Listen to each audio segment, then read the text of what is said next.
Buenos días, mamis. Pues estoy muy contenta hoy de estar en este lugar, en nuestra querida CU, Ciudad Universitaria.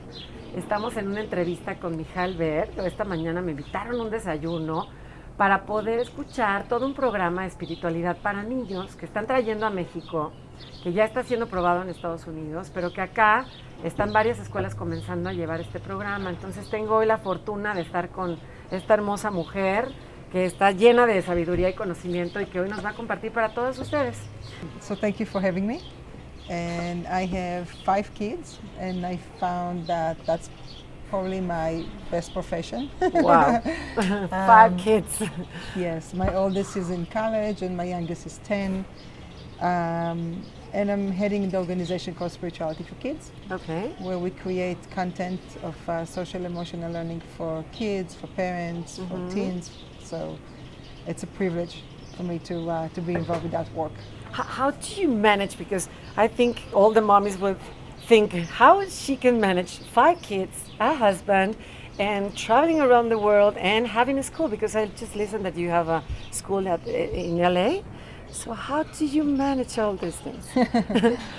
I didn't always manage very well, and I'm not always managing now very well. So it really, I learned a lot through my experiences with my kids and being a mother.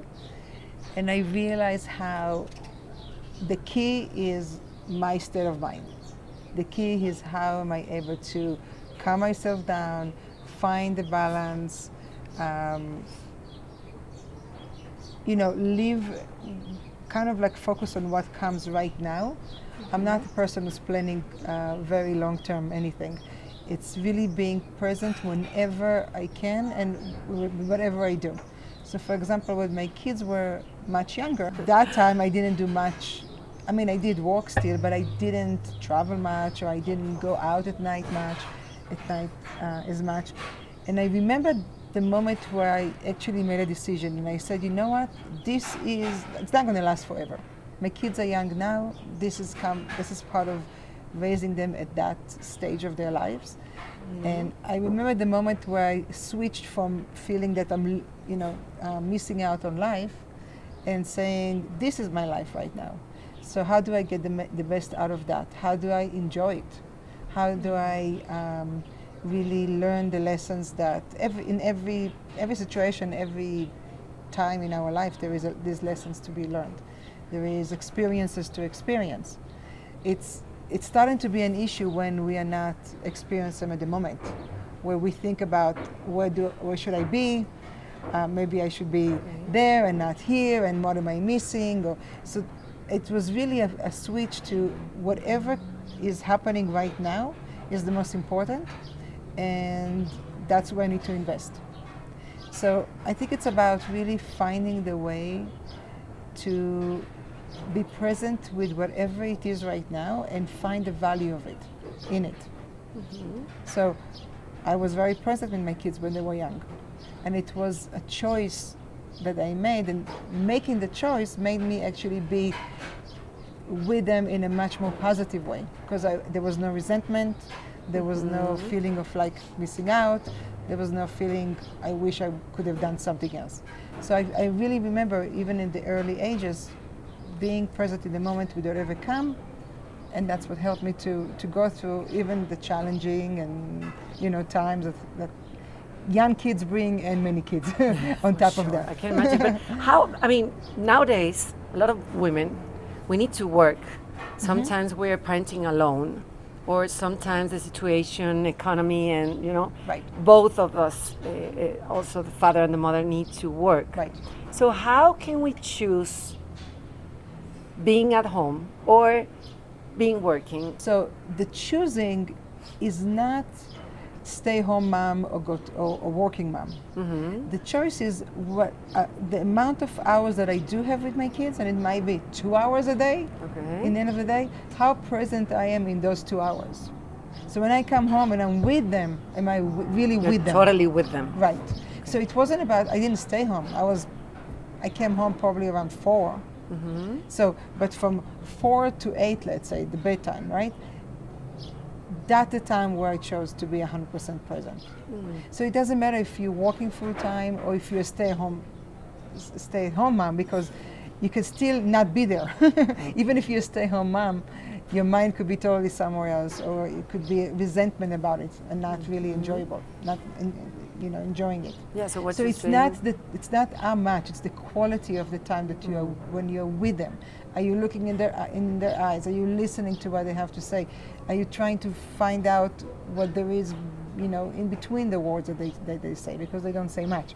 So it's the really being present and conscious and seeing your kids and being there 100%. Putting your job on the side, putting whatever issues you have on the side, and kind of like attend to them in a real way. okay. And I can imagine that most of the moms that are listening or viewing this video would think, how can you manage the time with your husband? That is also a really big Right. topic. It is. Family. It is an issue. It is definitely, and now less than before, but it is definitely something that you have to consciously work on. But I think also if there is good chemistry between the couple, then the time with the kids, together with the kids, could still be a time together.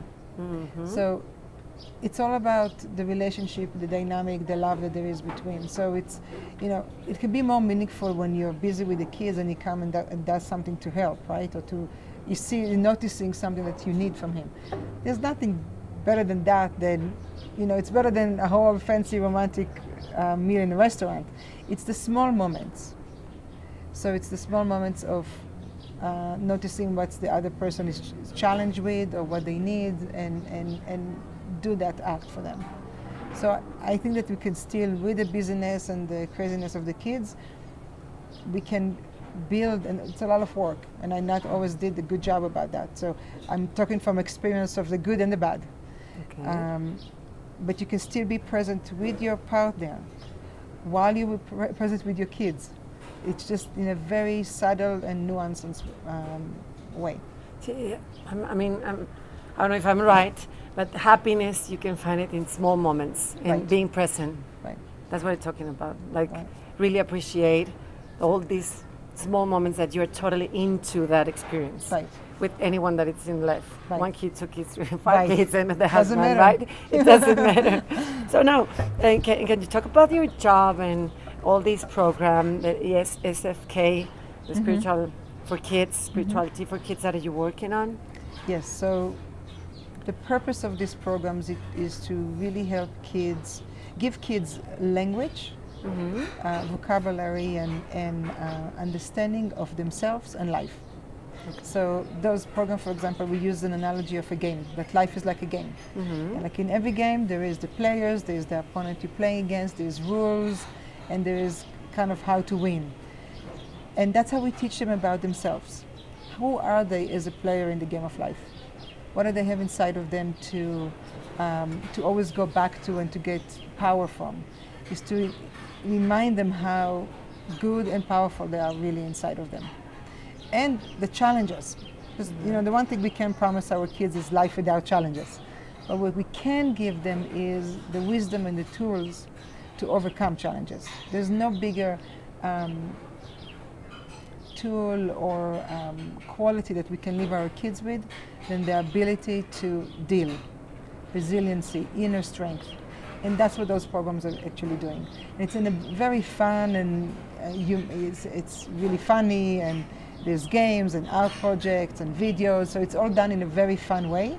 But the lessons are really deep and important, but it's done in a way that's not preaching or saying what's right and wrong, but explaining them how they can manage their emotions better, how they can trust themselves better, and the fact that really empowering them with the fact that they have choices. They can choose every minute. If somebody is teasing them, I can either hurt them physically, or I can restrict that and do something else instead. But recognizing what I feel, acknowledge what I feel, and then have different ways to deal with it. And I think that's the biggest gift we can give our kids. And we give the program to parents to do with their kids at home. And sometimes the parents are not the parents who are going to ever do something like this with their kids. So we try to reach the kids through the schools or through after-school programs or community centers or orphanage home.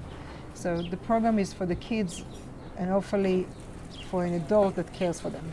Yeah, but it sounds so funny and enjoyable to see life as a game, right?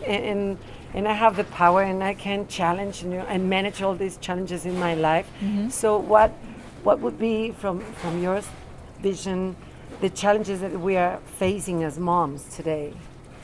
Oh, we're facing many challenges, but I think the first challenge is how to deal with our own emotions. Listen, it's a lifelong process. I don't think we ever master it, but we can get better at it. Mm-hmm. And we can start seeing how us being able to control our emotions and deal with the emotions in a better way, not only forget about our kids, it's affecting us. As a woman, as a human being, as a person, who am I want to be? How do I want to show up in the world? And kids are perfect to push our buttons. I mean, they're like born absolutely so talented. And that's what I tell you, it was through my process of yelling and losing it and being really in a place where I didn't like. Mm-hmm. I'm like, this is not who I am. Like, what's going on? Like, the beast is coming out of you, right? As a parent, many times you do things and you say things that you would never even imagine you can.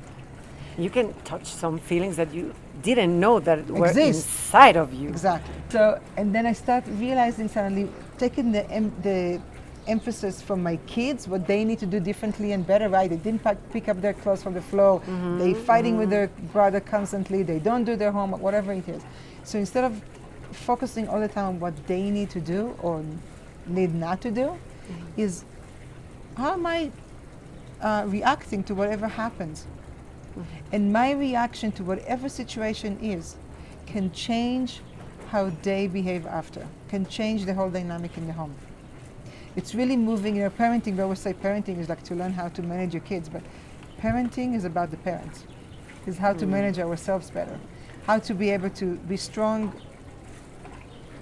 Because, listen, it's hard. Nobody's doubting that. It's hard, but it's also, as hard it is, the opportunity there is amazing. The opportunity for our own growth. Because we're dealing with it's a relationship that's always going to show us what we need to do differently and better. And it's a relationship that there is such a strong love on one hand, and on the other hand, impossible frustration. But how do we reach to manage our emotions? Because everybody knows that you need to learn how to manage them, how to control, how to not be reacting. But now that all these women are seeing or watching this video, how can you help them to know how we really, really deep inside manage all these emotions that are... So one very good trick is when you get upset with your child, ask yourself, why am I upset? Okay. Is it touching some kind of insecurity in me? Let's say, I give it the smallest example. Let's say, your 3 years old daughter is absolutely, the way she's getting dressed, she insists on choosing her clothes, right? You're going to a fancy her wedding. First adolescence. You're going to a fancy wedding, and she's picking up her yellow skirt with her green shirt and pink shoes, and totally not the fancy dress that you bought her for a lot of money, okay? And that's what she wants to wear. Now, this is a recipe for conflict, right? Because you're going to a fancy restaurant with your gorgeous daughter, and she's not dressed up to the whatever social standards or whatever your fashion standards. So you're going to now a power struggle, right? No, listen, this is so much prettier, this is nicer, why don't you change? No, I don't want to change. I like this. Now, you can go into that conflict, which is going to be miserable, and you might even be able to convince her to change the dress in the end. And she will be upset, and you will be upset or drained, right, already by the time. But why do you want her to change the dress? right? There is a certain feelings. my own agenda, my own Okay. insecurity. What are other people going to say? It doesn't look good. So there is a lot of, many times, if you look at all the cases where we really get upset with our kids, it's something that has to do with us, not really with the well-being of our kids. There are many cases that yes, but many of the fights that we could let go, we could let them go when we identify, is it me or is it them? Am I really worried about their well-being, or it's something that I'm either insecure about? Let's say even academics, right? You want your kid to go to the best school academically because you're coming from a very secular family, and he wants to be a musician. Exactly. Because of a music. So many of the conflicts has to do with our own lack, our own desires, our own agenda, and not our kids. So if that's one first step to take, okay, it brings something in me. What is that feeling? Is it really concern for my kid because I want him to, why? If he wants to be a musician, let's say, right? It's not who I am. It's not my style, but it's his. So it's really knowing where do I end and where is my child begins. And I would see that this is the opportunity for us as a mom to grow. Because if I see that I have a topic, I have an issue with, I don't know, rejection, or maybe, being ashamed or self-esteem. So this is the opportunity to be at that wedding or that time and being okay with my kid in yellow skirt, right? So you would say that all our kids or this maternity give us the opportunity to grow as a human being, as a consciousness, 100%. as a mom, right? 100%. And our kids are our kids for a reason, because they specifically them are here to teach us something. So we can either suffer if we are not open to see it, or we can really, like you're saying, grow from it tremendously. So what have you discovered about, in all these years of working with families and parenting and kids and have a school, and what can you say about the mission of women nowadays as a moms? So one thing that came to me lately, and I think it's an important point, especially for us women. I always had the impression that what makes me personally, let's say, strong, is the ability to take on more and more and more. Bring it on, I can handle it, right? I think it's an underlying consciousness of women everywhere. Somewhere we see our strength by the ability to handle more and more chaos, or whatever comes. We always do more for others than for ourselves. We always, there's a whole thing of. So I really realized that there is more strength in not taking on everything. So it's for ourselves is to find the balance. What really makes me, I can say yes for everything, and I can take on more, and if it's not being done, I'm going to do it, right? And or we can find a place where we really feel happy and joyful as a woman, as a person.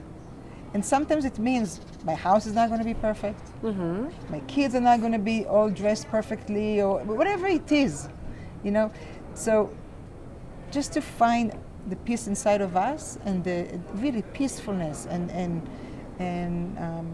feeling at ease. And that sometimes means not to take on. And to say many no's. To say no. Establish some boundaries. Right. We always said in Haciendo a la Mamá that our life is like a cake, and maternity and family is just one slice of that cake.